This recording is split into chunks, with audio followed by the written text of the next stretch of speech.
Hey witches, it's Tiffany and I am back with Bewitching.Bemused. Today we're going to talk about the history of Ostara.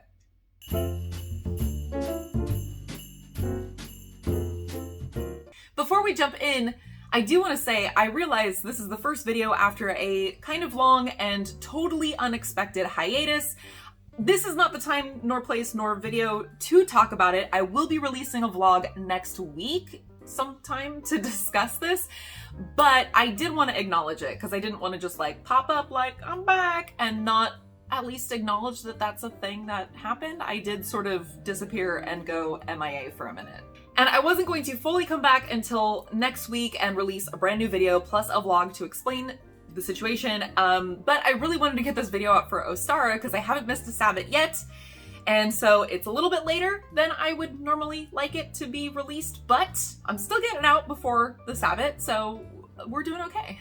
As always, with these specifically historical videos, if you are actually here looking for how to celebrate the holiday, how to decorate, correspondences, and what spells to do on this Sabbath, you are actually looking for a different video that I already made last year. I will link it down below in the description box. In addition to that, there is a list of wonderful resources down in the description box of where I got my information for this video. It's a list of books as well as articles if you would like to explore this history further. I always encourage you to, do your own research, check out the site sources that I've cited, etc., because in this video, I'm only touching on the tip of the iceberg.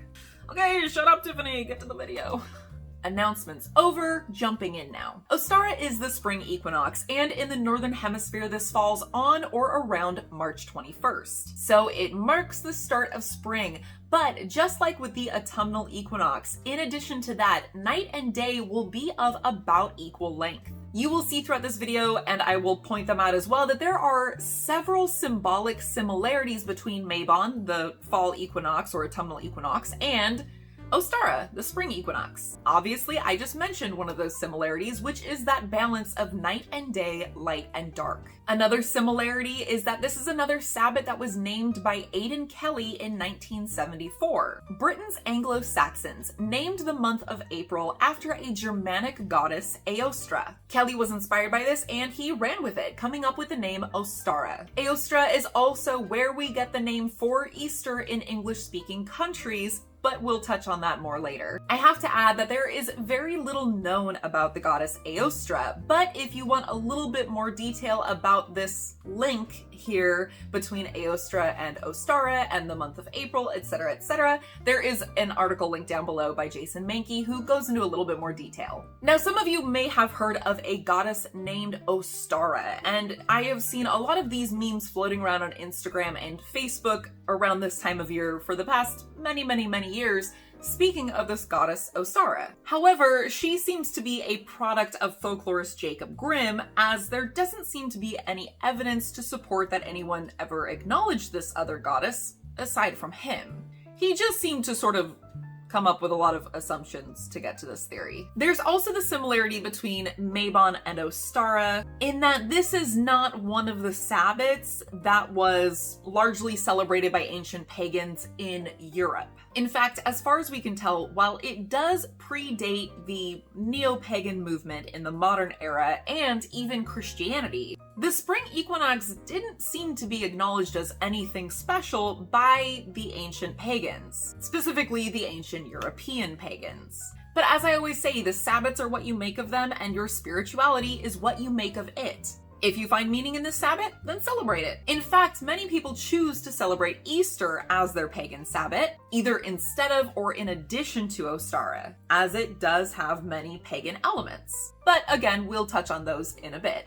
Now, I talked about the ancient European pagans, but the ancients in North and South America built several monuments that align with the spring equinox. And Angkor Wat, which I'm hoping I'm pronouncing correctly, the Cambodian complex of temples, with a very fascinating history and lots of fascinating theories surrounding it if you care to look those up on your own, has alignments with the sun on the solstices and the equinoxes, including, of course, the spring equinox. Now, these are just a few examples, and of course, these don't really talk about how this day was particularly celebrated, but we do know that it was honored in some ways by some cultures. As I'm sure many of you know, Easter is the Christian holiday in which they celebrate the resurrection of Jesus, the day that he rose from the dead.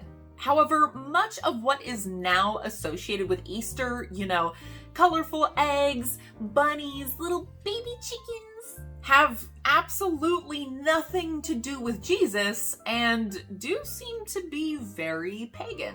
Eggs have held significance for various reasons across cultures for thousands of years. They're often associated with new life, fertility, regeneration, rebirth, renewal. And of course, all of those associations are being reflected in the natural world around us this time of year. And symbolism is the pagan way. The decorating of eggs has also carried purpose in various cultures for centuries. But the dyeing of eggs specifically around the spring equinox seems to have started in the Middle Ages in Europe. Eggs were dyed to encourage the sun to get brighter, which sounds like witchcraft. Then eaten after Easter Sunday Mass to break the fast from Lent. Another piece of misinformation that I often see floating around on Facebook and Instagram is that the Easter Bunny is derived from some sort of ancient pagan idol. This is not true. Easter Bunny? They only date back to the early 1600s. And of course, different countries that also celebrate Easter don't necessarily use the Easter Bunny that we recognize here in America. But while the Easter Bunny is not pulled from any specific pagan character, rabbits in general do hold their place in magic and paganism. Several different goddesses have rabbit companions, and of course, they also represent fertility and renewal. The date of Easter, much like the Sabbats, tends to shift around year to year. As you've probably noticed, sometimes it falls in March and sometimes it falls in April.